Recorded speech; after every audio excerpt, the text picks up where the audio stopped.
Hello everyone, welcome back to my channel. मी रुद्राणी पाटील आजच्या या ओसीच्या व्हिडिओमध्ये तुमच्या सगळ्यांचं स्वागत करते. आजच्या या व्हिडिओमध्ये किंवा लेक्चरमध्ये आपल्याला बघायचे एक्सरसाइज, आपण याला स्वाध्याय असं म्हणतो. ते सगळे एमसीक्यू असतील, ऑब्जेक्टिव्ह असतील, ते आपल्याला डिस्कस करायचे आहेत. म्हणजेच आपले 20 मार्क या ठिकाणी कव्हर करणार आहोत. ओके, याच्या अगोदर आपला हा चॅप्टर कंप्लीट झालेला आहे. या चॅप्टर वरती खूप व्हिडिओज झालेले आहे आणि त्या व्हिडिओज मध्ये सगळ्या बेसिक गोष्टी मी एक्सप्लेन केलेल्या आहे. आय होप ते व्हिडिओज तुम्ही पाहिला असाल. तर पहिल्यांदा पहिला प्रश्न आहे, तुम्हाला मी पेपरचं स्ट्रक्चर कसं असणार आहे, स्वरूप कसं असणार आहे याच्याबद्दल अगोदरच सांगितले. जे ऑब्जेक्टिव्ह असतात ते कंपल्सरी असतात, म्हणजेच 20च्या 20 ऑब्जेक्टिव्ह तुम्हाला त्या ठिकाणी अटेंड करावं लागतं, सॉल्व्ह करावं लागतं. त्याला कुठलाही पर्याय उपलब्ध नाही. म्हणून ऑब्जेक्टिव्ह वर फोकस करा. आत्ताच ही वेळ आहे, मी सांगते त्याप्रमाणे लगेचच्या लगेच व्हिडिओ बघितला, लगेचच्या लगेच पाठ करून टाकायचा, विषय संपवायचा. पेंडिंग कोणतीही गोष्ट ठेवायची नाही. कधीही लक्षात ठेवा, पेंडिंग कोणत्या गोष्टी ठेवायच्या नाही. ते नंतर करतो म्हणलं का नाही, त्या गोष्टी तशाच राहून जातात. चला, पहिला जो आहे आता आपण बघणार आहोत. या ठिकाणी चेक करा, योग्य पर्याय निवडून वाक्य पुन्हा लिहा. आता काय असणार आहे, रिकाम्या जागाच असणार आहेत, पण या ठिकाणी आपल्याला पर्याय दिलेले आहेत. ते चेक करून आपल्याला योग्य पर्याय कोणता असेल ते निवडायचंय. सो फर्स्ट क्वेश्चन असेल तुमच्यासाठी, स्क्रीनवरती बघा. डॉट डॉट यांना शास्त्रीय व्यवस्थापनाचा जनक म्हणून ओळखला जातो. हा आपला फर्स्ट क्वेश्चन आहे. आता याचं शास्त्रीय व्यवस्थापनाचा जनक कुणाला म्हटलं जातो, तर याचं उत्तर काय असेल, F.W. टेलर यांना शास्त्रीय व्यवस्थापनाचा जनक म्हटलं जातं आणि हेनरी फ्योल यांना आधुनिक व्यवस्थापनाचे जनक म्हणून ओळखलं जातं. या दोन गोष्टी आहेत, दोन गोष्टी लक्षात ठेवा. त्याच्यानंतर सेकंड क्वेश्चन आहे, प्रत्येक गोष्टीसाठी जागा आणि प्रत्येक गोष्ट जागेवर हे डॉट डॉट या तत्वात येतं. म्हणजेच असं कोणतं तत्व आहे ते सांगतं की प्रत्येक गोष्टीसाठी जागा असावी आणि त्या जागेवरच ती गोष्ट असावी. ठीक आहे, एखाद्या वस्तूबद्दल बोलतोय तर ते कोणतं तत्व आहे, येस ते तत्व आहे सुव्यवस्थेचे तत्व. हेनरी फ्योल यांच्या आधुनिक व्यवस्थापनाच्या तत्वांपैकी एक तत्व आहे. म्हणजेच प्रत्येक ठिकाणी योग्य वस्तू असावी आणि त्या वस्तूची जागा तीच असावी, एवढंच सांगितलेलं आहे. थर्ड वन क्वेश्चन चेक करा, संघटनेच्या सदस्याला डॉट डॉट कडून आदेश मिळाले पाहिजे. ऑफकोर्स जे सदस्य असतात किंवा जे काही कर्मचारी असतात त्या कर्मचाऱ्यांना कोणाकडून आदेश मिळाले पाहिजे, येस एका वरिष्ठाकडून. आदेशातील एक वाक्य, त्याचे तत्व काय म्हणतात, प्रत्येक कर्मचाऱ्याला किंवा सदस्याला एका वरिष्ठाकडून आदेश मिळाले पाहिजे आणि त्या वरिष्ठांनी सांगितलेल्या आदेशानुसारच कर्मचारी किंवा सदस्य काम करावेत. खूप बेसिक आहे, खूप सोपं आहे. नेक्स्ट वन आहे, संज्ञापन साखळी म्हणजे डॉट डॉट पदक्रमानुसार उच्च स्तरापासून कनिष्ठ स्तरापर्यंत केलेला संवाद होय. आता या ठिकाणी कम्युनिकेशन म्हटलेलं आहे, तर काय म्हटलं, उच्च स्तरापासून किंवा कनिष्ठ स्तरापर्यंत एखादी सूचना किंवा माहिती पोहोचवायची असेल तर अशा वेळेस आपण कोणत्या साखळीचा उपयोग करतो, येस याचं उत्तर काय असेल मग, अधिकार साखळी. अधिकार पदक्रमानुसार खाली येतो, पहिलं उच्च, मध्यम, कनिष्ठ, मग कर्मचारी, असे स्तर असतात.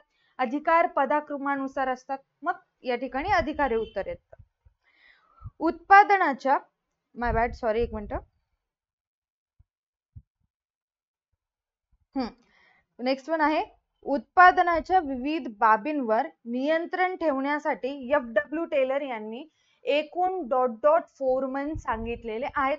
हे आपण शास्त्रीय तंत्राच्या कार्यात्मक संस्था या टॉपिक मध्ये बघितलेलं आहे.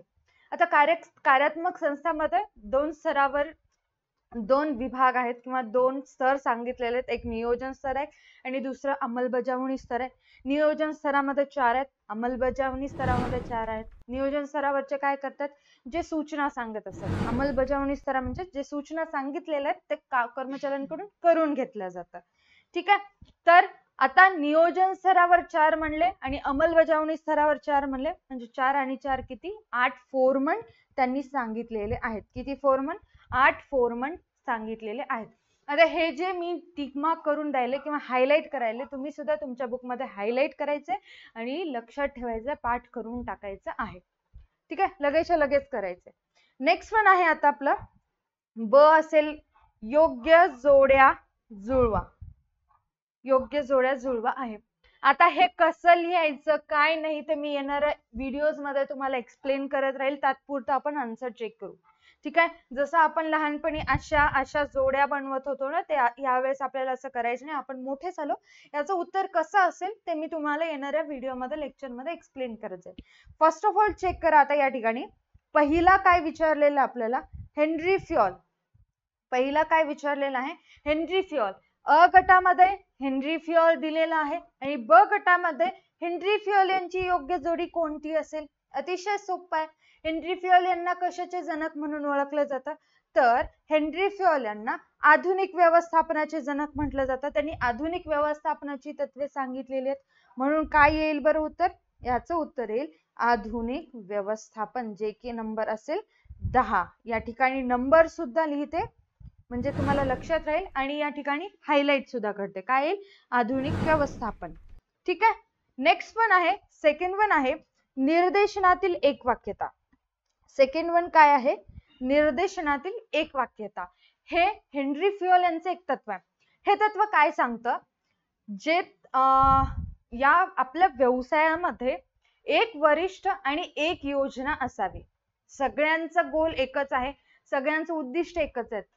जे उद्दिष्ट ठरवलेले आहेत त्यानुसार काम करून घेण्यासाठी एक वरिष्ठ आणि एक योजना असावी, असं हे तत्व सांगतं. मग आता आपण ब गटामध्ये एक वरिष्ठ आणि एक योजना कुठे आहे शोधायचं. मग एक वरिष्ठ एक योजना नंबर 6 ला आहे, तर आपलं उत्तर ते असेल. अतिशय सोप्यात आणि या सगळ्यांचा अभ्यास तुमचा झालेला आहे.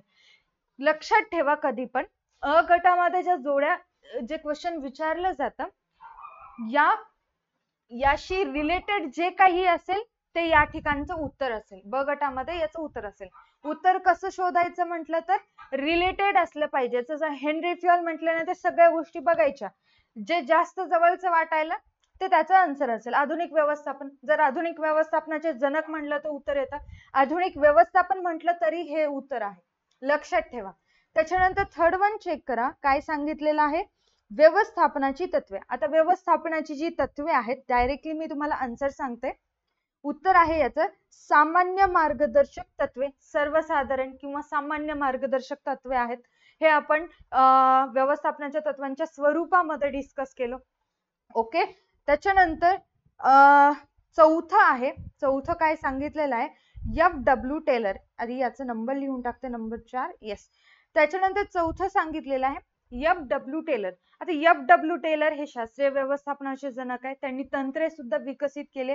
तर याच्यातली योग्य जोडी कोणती असेल ती जोडी आपल्याला शोधायची आहे. मग या ठिकाणी दिलेला आहे शास्त्रीय व्यवस्थापनाचा सिद्धांत. येस, तीच जोडी बरोबर असेल कारण ते त्यांच्याशी रिलेटेड आहेत. योग्य जोडी त्यांची ती असते. ओके, नेक्स्ट वन आहे कार्यात्मक संस्था. आताच आपण 8 फोरमन बद्दल डिस्कस केलो, म्हणजे उत्तर काय येईल, 8 फोरमन येईल.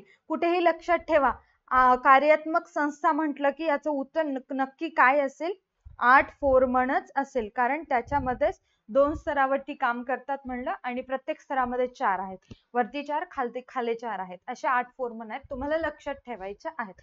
आणि काय तुम्हाला याबद्दल टिपा लिहा किंवा संज्ञा संकल्पना स्पष्ट करामध्ये सुद्धा विचारले जाऊ शकतं. चलो नेक्स्ट वन चेक करा. क आहे आपलं. आता मी खूप स्लो घेतेय, फास्ट जात नाही, तुम्हाला सगळ्या गोष्टी समजाव्या म्हणून स्लो चालले. बघा आता काय सांगितलेलं आहे आपल्याला, खालील वाक्यांसाठी एक शब्द किंवा शब्द समूह सुचवा. वन वर्ड सबस्टिट्यूट असं आपण इंग्लिश मध्ये म्हणतो. एक शब्द आपल्याला या ठिकाणी सुचवायचं असतं. तर पहिला क्वेश्चन असेल तुमच्यासाठी स्क्रीनवरती, विशिष्ट काम पूर्ण करताना कर्मचाऱ्यांच्या हालचालींचा तसेच यंत्रांचा अभ्यास करणे. आता एक हिंट असते याच्यामध्ये, हालचालींचा अभ्यास करणे म्हटलेला आहे. मग कोणता अभ्यास येईल, येस याचं उत्तर असेल हालचाल अभ्यास. खूप सोपं आणि खूप बेसिक आहे. ओके, तुम्हाला चटकन लक्षात यायला पाहिजे. याचं उत्तर काय असेल, हालचाल अभ्यास. कस काय, कारण या ठिकाणी हालचालींचा प्रत्येक मुवमेंटचा अभ्यास केला जातो. ते काय करतात काय नाही याच्याकडे लक्ष ठेवलं जातं. नेक्स्ट वन क्वेश्चन आहे, एखाद्या कर्मचाऱ्यास, मी हायलाइट करते म्हणजे तुम्हाला चांगल्या पद्धतीने समजेल, एखाद्या कर्मचाऱ्यास दिलेले काम पूर्ण करण्यास किती वेळ लागला, दिलेले काम पूर्ण करण्यास किती वेळ लागला याचे निरीक्षण व नोंद करण्याचे तंत्र म्हटलेलं आहे. तंत्र काय, आता या ठिकाणी काय करतं, एखादं काम सोपवलं, ते काम किती वेळेत पूर्ण करतोय हे याचं निरीक्षण करणं म्हणजेच काय, कोणतं तंत्र असेल, आता हे असेल वेळ अभ्यास. कोणतं तंत्र असेल, वेळ अभ्यास. खूप सोपं आहे, अतिशय सोपं आहे. या ठिकाणी हालचाल म्हटलं, हालचालींचा अभ्यास केला जातो म्हणून त्याला हालचाल अभ्यास म्हणलो. या ठिकाणी वेळेबद्दल बोलला आहे म्हणून हे काय असेल, वेळ अभ्यास असेल. थर्ड वन चेक करा, विविध उपक्रमांचे एक संघटित, पद्धतशीर आणि गंभीर मूल्यमापन करणे. काय, विविध उपक्रमांचे एक संघटित, पद्धतशीर आणि गंभीर मूल्यमापन करणे म्हणजेच काय, कार्य अभ्यास. काय येईल या ठिकाणी, कार्य अभ्यास येईल. लक्षात ठेवा, कार्य अभ्यासामध्ये येतं ते. नेक्स्ट वन आहे, नाविन्यपूर्ण मार्गाने काम करण्याचे तत्व. येस, हे हेनरी फॉलच्या तत्वांपैकी एक तत्व आहे. कोणतं असेल, आता हे आहे आपलं पुढाकार घेण्याचे तत्व. कोणतं तत्व आहे, पुढाकार घेण्याचे तत्व. खूप बेसिक आहे. नेक्स्ट क्वेश्चन, प्रत्येक गोष्टीसाठी जागा आणि प्रत्येक गोष्ट जागेवर असे सांगणारे तत्व. आपण योग्य जोड्या जुळवामध्ये पण बघितलं, सुव्यवस्थेचे तत्व याचा आन्सर असेल. म्हणजेच तुम्हाला आलटून पलटून सगळ्या गोष्टी विचारत आहेत तर चांगला अभ्यास करायचा आहे. सुव्यवस्थेचे तत्व. डन. आपलं वन वर्ड सबस्टिट्यूट किंवा शब्द समूह सुद्धा कंप्लीट झालेला आहे. त्याच्यानंतर आपण जाऊ खाली, चेक करा, बघायचे आपल्याला खालील विधाने चूक की बरोबर ते लिहा. ट्रू और फॉल्स आपल्याला बघायचे. आता जसं तुम्हाला इकॉनॉमिक्सला रिझन्स लिहावा लागतात, आय थिंक मला वाटतं की रिझन्स लिहावे लागतात, आणि अकाउंट्सला तर कंपल्सरी रिझन्स आहेतच. सो इथे तुम्हाला रिझन्स, कारणे लिहायची गरज नाही. डायरेक्ट आपल्याला 5 दिलेले जातात, त्यापैकी आपल्याला ट्रू और फॉल्स कोणते आहेत, ट्रू कोणते आहेत, फॉल्स कोणते आहेत हे लिहावं लागेल. सो यातला पहिला जो आहे, व्यवसायाची तत्वे किंवा व्यवस्थापनाची तत्वे सार्वत्रिक आहेत. जी तत्वे आहेत ती सार्वत्रिक आहेत, तर याचं उत्तर असेल बरोबर. का बरोबर, कारण आपण व्यवस्थापनाच्या तत्वांच्या स्वरूप मध्ये पहिलाच आपलं पॉइंट आहे काय, सार्वत्रिक उपयोग. ठीक आहे, व्यवस्थापनाची तत्वे प्रत्येक स्तरावर सगळीकडे लागू होत असतात. सेकंड क्वेश्चन आहे, व्यवस्थापनाची तत्वे वेगवेगळ्या परिस्थितीत वेगवेगळ्या पद्धतीने लागू केली जातात. येस, याचं सुद्धा आन्सर काय असेल, बरोबर असेल. आता याचे एक्झाम्पल काय आहे, केंद्रीकरण आणि विकेंद्रीकरण. बऱ्याचदा सांगितले, जर संघटना छोटी असेल तर केंद्रीकरण, जर संघटना मोठी असेल तर विकेंद्रीकरण केलं जातं. आता केंद्रीकरण काय, विकेंद्रीकरण काय हे तुम्हाला जाणून घ्यायचं असेल तर याच्यावरती एक व्हिडिओ आहे, ते व्हिडिओ तुम्ही पाहून घ्या, मग तुम्हाला सगळ्या गोष्टी क्लिअर होतील. त्याच्यानंतर थर्ड वन आहे, व्यवस्थापनाची फक्त काहीच तत्वे महत्वाची आहेत. म्हटलं फक्त काही मोजकेच तत्व महत्वाचे आहेत, बाकीच्या सगळ्यांचा काही उपयोग नाही, न वापरलं तरी चालतं असं म्हणणं. तर हा विधान कसं आहे, चूक आहे, बरोबर आहे. तर याचं उत्तर आहे चूक, कारण व्यवस्थापनाची सगळी तत्वे तेवढीच महत्वाची आहेत.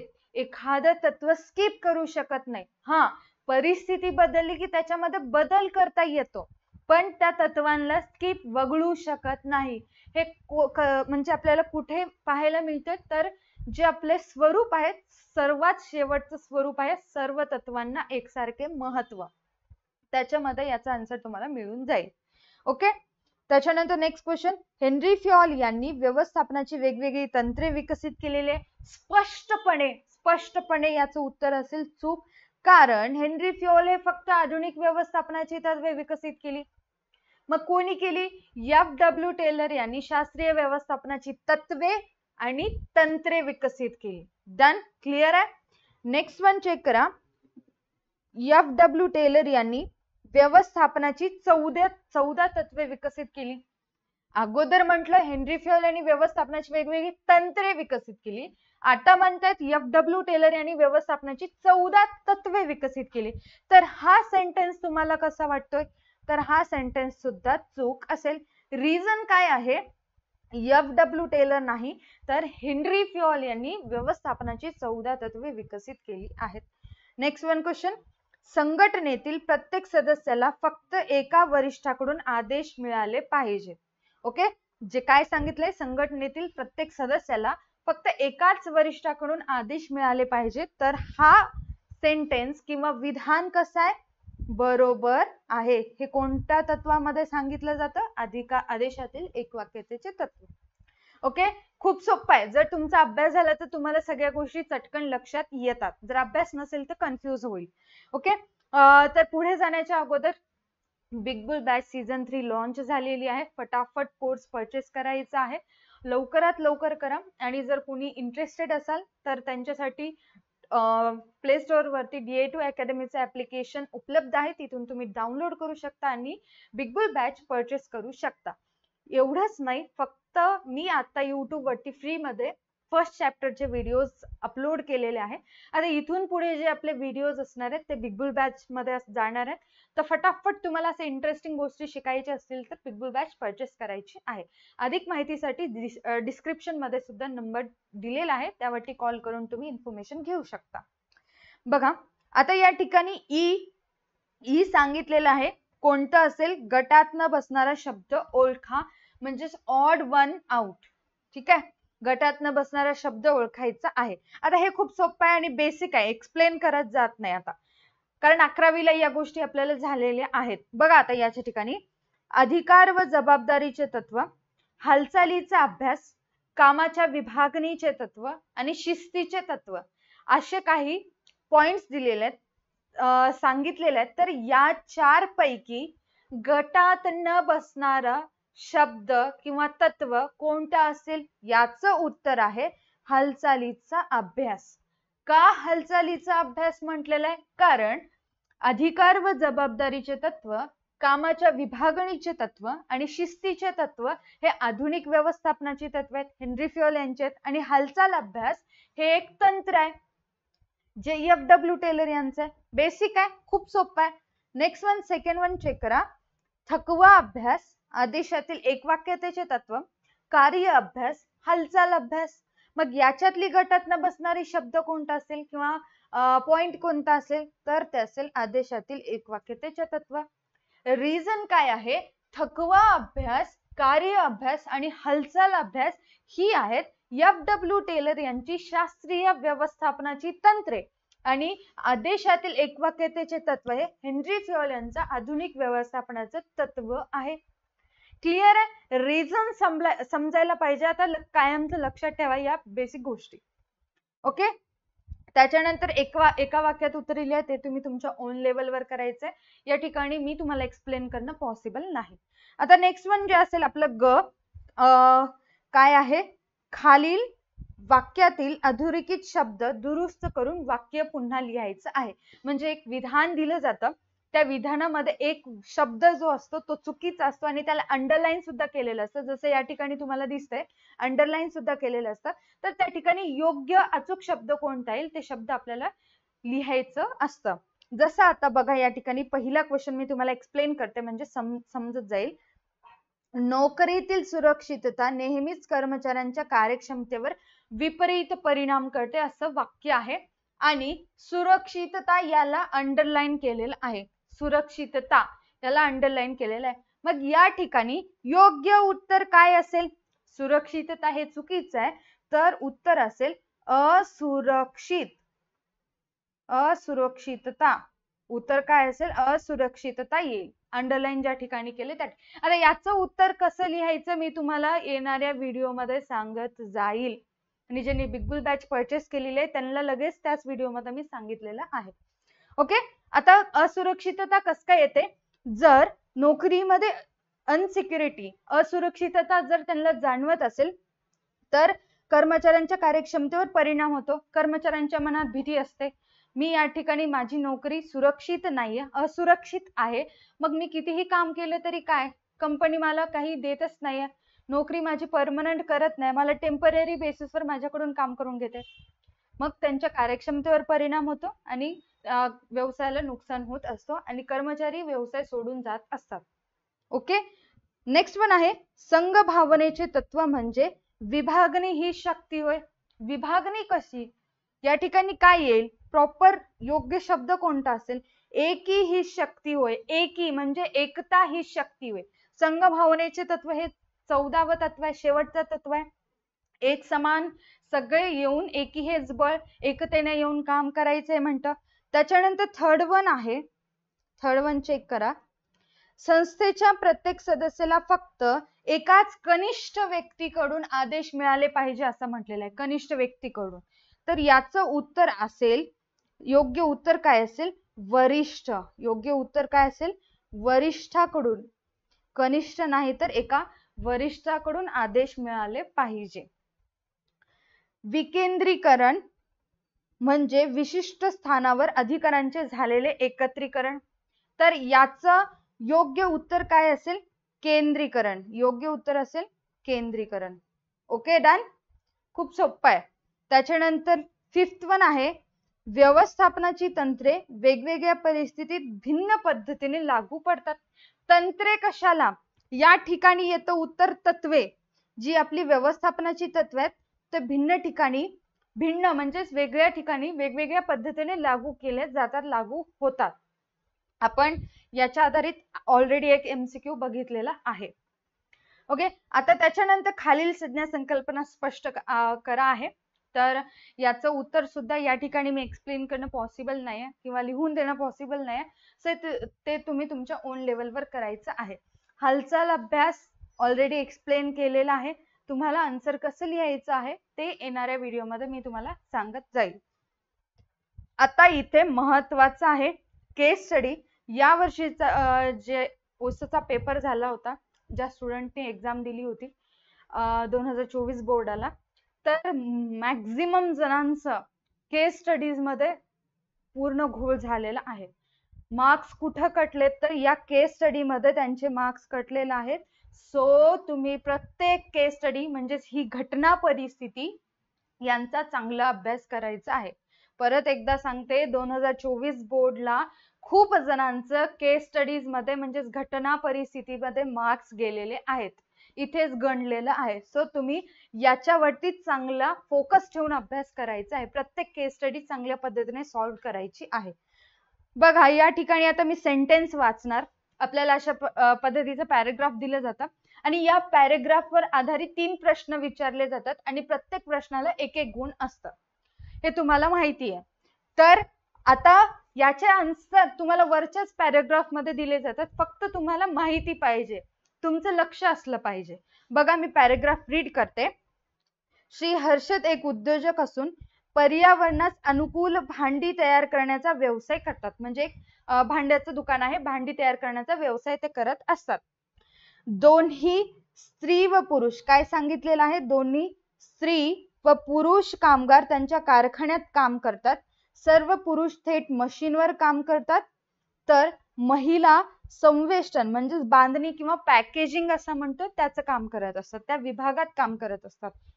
श्री शरद वित्त व्यवस्थापक, तर श्रीमती नैना या मानव संसाधन व्यवस्थापक आहेत, म्हणजेच HR मॅनेजर आहेत. हा आपला पॅरेग्राफ आहे आणि मी काही पॉइंट सुद्धा हायलाइट केले, तेच आपले उत्तर असणार आहेत. कसे, बघा आता या ठिकाणी. तर या पॅरेग्राफ वर आधारित पहिला क्वेश्चन या ठिकाणी विचारलेला आहे, वरील परिस्थितीत व्यवस्थापनाचे कोणतेही एक तत्व ओळखा. तर याचं उत्तर आहे कामाच्या विभागणीचे तत्व. कामाच्या विभागणीचे, कस काय कामाच्या विभागणीचे तत्व, कारण श्री हर्षद यांनी त्यांच्या व्यवसायामध्ये स्त्रीला वेगळं काम आणि पुरुषांना वेगळं काम सोपवलेलं आहे. जसं पुरुष हे थेट मशीनवर काम करतात, तर महिला या संवेष्टन किंवा पॅकेजिंग विभागात कार्यरत आहेत. प्रत्येकांना प्रत्येकांचं कामाची विभागणी करून दिलेलं आहे, म्हणून कामाच्या विभागणीचं तत्व या ठिकाणी येतं. सेकंड क्वेश्चन चेक करा. या संस्थेत श्रीमती नैना यांचे पदनाम काय आहे, ते कुठल्या पोस्टवर काम करतात? तर याचं उत्तर सुद्धा तुम्हाला पॅसेज मध्ये दिसून येईल. कुठे आहे? श्रीमती नैना. श्रीमती नैना या मानव संसाधन व्यवस्थापक आहेत, HR मॅनेजर आहेत. मग या ठिकाणी उत्तर येईल तुमचं. तुम्हाला डीप मध्ये लिहावं लागेल, शॉर्ट मध्ये उत्तर लिहायचं नाही. कसं डीप मध्ये? या संस्थेत श्रीमती नैना यांचे पदनाम मानव संसाधन व्यवस्थापक म्हणून आहे, असं तुम्हाला एका वाक्यात उत्तर लिहावं लागतं. या ठिकाणी लिहिते मी सध्या मानव संसाधन व्यवस्थापक. डन. चलो नेक्स्ट वन चेक करा. थर्ड वन क्वेश्चन आहे याच पॅरेग्राफवर आधारित. संस्थेच्या सर्वांगीण नियोजनासाठी कोण जबाबदार असेल? आता खूप बेसिक आहे. एखादा निर्णय घेण्याचा अधिकार ज्या व्यक्तीला असतो तोच प्रत्येक गोष्टीसाठी जबाबदार असतो. तर या ठिकाणी निर्णय किंवा नियोजन कोण करतो? तर व्यवसायाचा मालक. व्यवसायाचा मालक कोण आहे? या ठिकाणी बघा श्री हर्षद. श्री हर्षद हे संस्थेच्या सर्वांगीण नियोजनासाठी जबाबदार आहेत, असं तुम्हाला उत्तर लिहावं लागेल. का श्री हर्षद? कारण ते व्यवस्थापक आहेत, ओनर आहेत म्हणून. समजलं? याबद्दल डाऊट असेल तर कमेंट सेक्शन मध्ये कमेंट करून विचारायचं आहे. अतिशय महत्वाचे आहेत. प्रत्येक घटना परिस्थिती महत्वाची आहे. बघा सेकंड पॅरेग्राफ बघू आपण आणि या ठिकाणी काय सांगितले ते डिस्कस करू. पॅरेग्राफ मी रीड करते आणि तुम्ही लक्ष द्या. फाईन डायमंड्स लिमिटेड, हायलाइट सुद्धा करते मी. फाईन डायमंड्स लिमिटेड या कंपनीत 200 कर्मचारी 3 शिफ्ट मध्ये काम करतात. कर्मचाऱ्यांची संख्या 200 आहे, तर 3 शिफ्ट मध्ये काम करत असतात. पहिल्या शिफ्ट मध्ये 60 कर्मचारी, दुसऱ्या शिफ्ट मध्ये 60 कर्मचारी आणि तिसऱ्या शिफ्ट मध्ये 80 कर्मचारी काम करतात. 200 पैकी 60 आधी, 60 नंतर, 80 नंतर. ओके. दुपारच्या जेवणाची सुट्टी म्हणजेच लंच ब्रेक, दुपारच्या जेवणाची सुट्टी आणि कामाच्या वेळेतील बदला व्यतिरिक्त शिफ्ट ब्रेक पुरेसा वेळ मिळत नाही. म्हणजेच जेवणाची सुट्टी आणि एवढाच ब्रेक असतो. लंच ब्रेक काय म्हटलेला आहे? दुपारच्या जेवणाची सुट्टी आणि कामाच्या वेळेतील बदला व्यतिरिक्त पुरेसा वेळ मिळत नाही. 2च वेळेस ब्रेक दिला जातो. कधी कधी दिला जातो नीट समजून घ्या. लंच ब्रेक जेवणासाठी काही वेळ दिला जातो आणि दुसरा कधी दिला जातो? जे 60 कर्मचारी आहेत ते झाल्यानंतर दुसरे 60 कर्मचारी ज्यावेळेस येतात त्या दोन्हीतला ब्रेक असेल शिफ्ट ब्रेक. ठीक आहे. हे 2च ब्रेक दिले जातात. याशिवाय विश्रांतीसाठी कोणतीही वेळ दिलेली नाही. हे पॉइंट नोट करून ठेवा आणि लक्षात ठेवा. म्हणजेच या ठिकाणचं. ओके. त्याच्यानंतर वेळेच्या अयोग्य व्यवस्थापनामुळे कर्मचारी दिलेले काम वेळेत पूर्ण करू शकत नाहीत, कारण त्यांना विश्रांतीच दिली जात नाही, काम पण कंप्लीट होत नाही. परिणामी पुढील शिफ्टच्या कर्मचाऱ्यांना विलंब होतो. पहिले कर्मचारी थकून जातात, मग दुसऱ्या कर्मचाऱ्यांना ते काम, पहिल्या कर्मचाऱ्यांना काम करेपर्यंत उशीर होतो आणि नंतरच्या कर्मचाऱ्यांना वेळ लागतो, कारण त्यांचं काम संपलेलंच नाही. त्यांना काम कसं मिळणार पुढचं? समजायलंय? आता या पॅरेग्राफ वरती, पॅसेज वरती खाली काही क्वेश्चन विचारलेले, 3च विचारतात, तर ते एक एक आपण डिस्कस करू. पहिला आहे, कंपनी कोणत्या शास्त्रीय तत्वाचे अनुसरण करणे आवश्यक आहे? तर याचं उत्तर आहे विज्ञान आहे, कारण शास्त्रीय तत्व म्हटलेलं आहे म्हणून आपल्याला तेच घ्यावं लागेल. उत्तर आहे याचं विज्ञान आहे, मूलभूत नियम नाही. विज्ञान आहे, मूलभूत नियम नाही. मी शॉर्ट मध्ये इथे विज्ञान आहेच लिहिते आणि समोरचं तुम्हाला समजून घ्यायचं आहे, कारण मला या ठिकाणी स्पेस नाही. कोणतं येईल तत्व या ठिकाणी? विज्ञान आहे, मूलभूत नियम नाही. तुम्ही लिहून टाका. दुसरा क्वेश्चन आहे, फाईन डायमंड्स लिमिटेड कंपनीचे कामकाज सुरळीत चालण्यासाठी कोणत्या 2 शास्त्रीय तंत्रांचा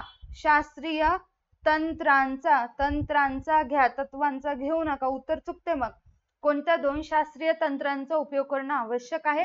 तर याचं उत्तर आहे पहिला असेल आपला वेळ अभ्यास. का वेळ अभ्यास? कारण प्रत्येक वेळेचं मॅनेजमेंट या ठिकाणी केलेलं आहे. कसं? पहिल्या शिफ्ट मध्ये काम करणारे जे कर्मचारी आहेत, जे 60 कर्मचारी आहेत, त्यांनी किती वेळेत काम कंप्लीट केलं पाहिजे हे सांगितलं नाही. त्याच्यानंतर दुसऱ्या शिफ्ट मध्ये 60 कर्मचारी काम करतात, त्यांचं काम किती वेळेत कंप्लीट व्हायला पाहिजे हे सांगितलं नाही.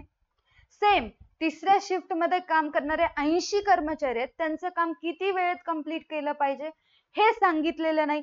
पॅरेग्राफ आपण वाचलो, मग याच्यामध्ये कुठे सांगितलंय का आपल्याला हे काम एवढ्या वेळेत पूर्ण व्हायला पाहिजे? नाही सांगितलं. म्हणून वेळ अभ्यास या ठिकाणी पाहिजे. आणि इथे पण सांगितलंय वेळेच्या अयोग्य व्यवस्थापनामुळे, म्हणून समजून घ्यायचंय. वेळ अभ्यास 1 येईल.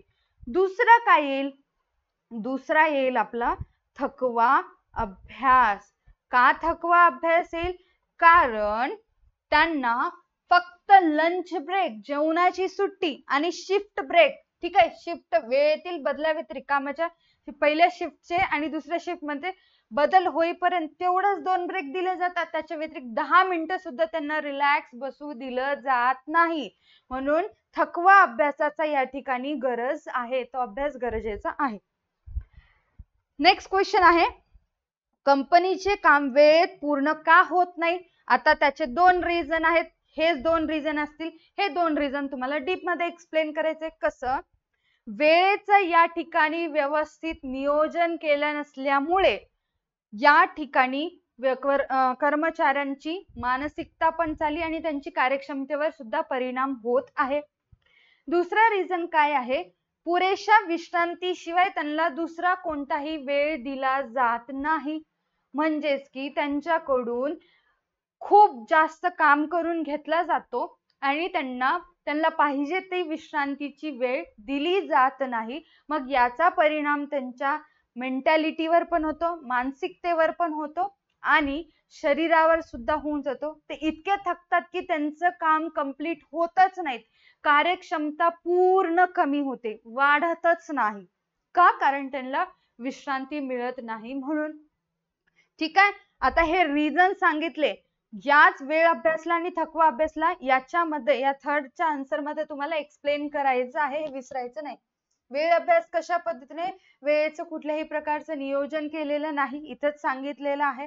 किंवा कोणत्या शिफ्ट मध्ये किती कर्मचारी आहेत, की त्या कर्मचाऱ्यांनी ते काम कंप्लीट करण्यासाठी किती वेळ लागतो हे मेन्शन केलेलं नाही, हे सांगितलेलं नाही. त्यामुळे सुद्धा या ठिकाणी काम वेळेत पूर्ण होत नाही. आणि दुसरा आहे थकवा अभ्यास, ब्रेक मिळत नाही. ब्रेक मिळतो पण पाहिजे तेवढाच, एकदम कमी ब्रेक मिळतो आणि पटापट ते जेवण करून लगेच त्यांना कामाला सुद्धा लागावं लागतं. ओके, आय होप तुम्हाला सगळ्या गोष्टी क्लिअर असतील. परत एकदा सांगते, चांगला अभ्यास करायचा आहे. त्याच्यानंतर हे जे क्वेश्चन्स आहेत, आता मी हे तुम्हाला एक्सप्लेन करणं पॉसिबल पण नाही, तरी थोडक्यात सांगते. खालील प्रश्नांची थोडक्यात उत्तरे लिहा. हे 4 मार्क्स साठी येणारे क्वेश्चन आहे. या ठिकाणी पहिला जो क्वेश्चन आहे आपला, चेक करा. हेनरी फ्युएल यांच्या व्यवस्थापनाची कोणती 5 तत्वे स्पष्ट करायची आहेत? तर कोणती कोणती येतील? तुम्हाला 14 तत्वांपैकी कोणतीही सोपे 5 वाटतील ते सोपे 5 तत्वे एक्सप्लेन करायचे आहेत. परत एकदा सांगते, याचं आन्सर कसं लिहायचं, काय घ्यायचं, मी तुम्हाला येणाऱ्या पुढच्या लेक्चर मध्ये कधीही सांगते. ओके, त्याच्यानंतर सेकंड वन आहे, शास्त्रीय व्यवस्थापनाची कोणतीही 4 तंत्रे. नीट आहे का?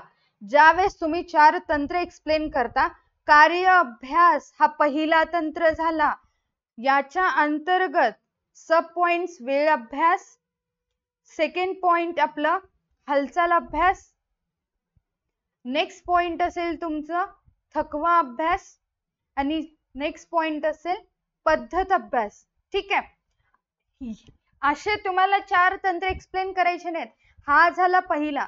दुसरा असेल तुमचा साधने व उपकरणे. या ठिकाणी आता शॉर्ट मध्ये लिहिते, व उपकरणे यांचे मानकीकरण. त्याच्यानंतर वैज्ञानिक कार्यरचना आणि चौथं असेल तुम्हाला जे सोपं वाटतं ते वैज्ञानिक निवड व प्रशिक्षण.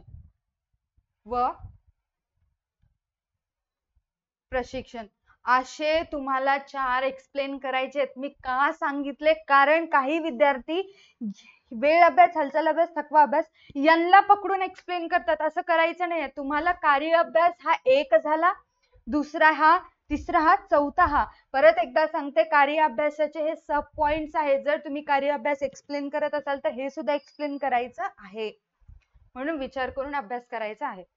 ओके. त्याच्यानंतर नेक्स्ट क्वेश्चन आहे, खालील विधानाचे कारण स्पष्ट करा. तुम्हाला 5 मार्क्ससाठी विचारला जातो, सॉरी 4 मार्क्ससाठी विचारला जातो. तर तुम्हाला योग्य ते कारणे लिहायची आहेत आणि बिग बुल बॅच मध्ये मी एक्सप्लेन सुद्धा केलेलं आहे. नेक्स्ट आहे, खालील प्रश्न सोडवा. 5 मार्क्ससाठी विचारलं जातं. कोणतेही 5 पॉइंट एक्सप्लेन करायचे असतात. ठीक आहे. आता या ठिकाणी 5 तत्वे म्हटलं तर 4 मार्क्ससाठी विचारलं जातं, बट जेवढं म्हणलं तेवढं करायचं आहे. नाही मॅडम सांगले 4 मार्क्ससाठी म्हणून 4च तत्वे लिहा असं म्हणायचं नाही. या ठिकाणी 5 लिहा म्हणलं तर 5 सुद्धा तुम्हाला लिहावं लागतं. ओके. आणि खालचा तर आहे आपला 8 मार्काचा क्वेश्चन, शास्त्रीय व्यवस्थापनाची तत्वे कोणती आणि हेनरी फेलनची 14 तत्वे. आता एक बेसिक आणि इम्पॉर्टंट गोष्ट सांगते, नीट लक्ष देऊन ऐका. जर तुम्ही स्वाध्याय तुमचं कंप्लीट करत असाल तर तुम्हाला वेगळं पुस्तक घेऊन काही पाठ करत बसायची गरज नाही. तुम्ही हे जे क्वेश्चन करता, परत एकदा सांगते नीट ऐका, तुम्ही एवढे क्वेश्चन केलं, बाकी मधलं उघडून बघायची गरज नाही. हे क्वेश्चन महत्वाचे. ज्यावेळेस तुम्ही 8 मार्क्सचं क्वेश्चन करता त्याच्यामध्ये 4 मार्क्सचे पण कम्प्लीट होतात, 5 मार्क्सचे पण कम्प्लीट होतात. हे तुम्हाला आता समजणार नाही. ज्यावेळेस तुमचा अभ्यास थोडासा पुढे जातो, आणखी 1-2 चॅप्टर झाल्यानंतर मी तुम्हाला काय सांगायला ते बरोबर समजेल. ओके. कारण तुम्ही बघू शकता, शास्त्रीय व्यवस्थापनाची तत्वे किंवा हेनरी फेलनची तत्वे या दोन्ही ठिकाणी विचारलेलं आहे. या ठिकाणी विचारलेलं आहे आणि या ठिकाणी सुद्धा 4 मार्क्ससाठी सुद्धा येतं, 5 मार्क्ससाठी सुद्धा विचारलं जातं. बघा या ठिकाणी. म्हणून म्हणते जे 8 मार्क्सचे क्वेश्चन आहेत ते कंपल्सरी तुम्हाला करायचे असतात. ओके. आय होप तुम्हाला सगळ्या गोष्टी समजल्या असतील तर व्हिडिओला लाईक करायचे, चॅनलला सबस्क्राईब करायचे. जर तुम्हाला सेकंड चॅप्टरचा व्हिडिओ पाहिजे असेल तर बिग बुल बॅच जॉईन करावं लागेल, परचेस करावी लागेल. त्याच्यासाठी जेवढ्या काही गोष्टी आहेत किंवा नंबर असेल ते तुम्हाला डिस्क्रिप्शन मध्ये मिळून जाईल. परत एकदा तुम्हाला सध्या आणखीन डिस्काउंट सरांनी ठेवलेला आहे, कारण खूप सारे स्टुडंट्स म्हणतात की डिस्काउंट ठेवा. तर 5,000 न करता आणखीन त्याची प्राइस 2,500 आहे. सो लवकरात लवकर ती कोर्स परचेस करायचा आहे. आजच्या व्हिडिओसाठी एवढंच. Tata bye bye, take care, stay connected. भेटूयात अशाच एका न्यू व्हिडिओ मध्ये.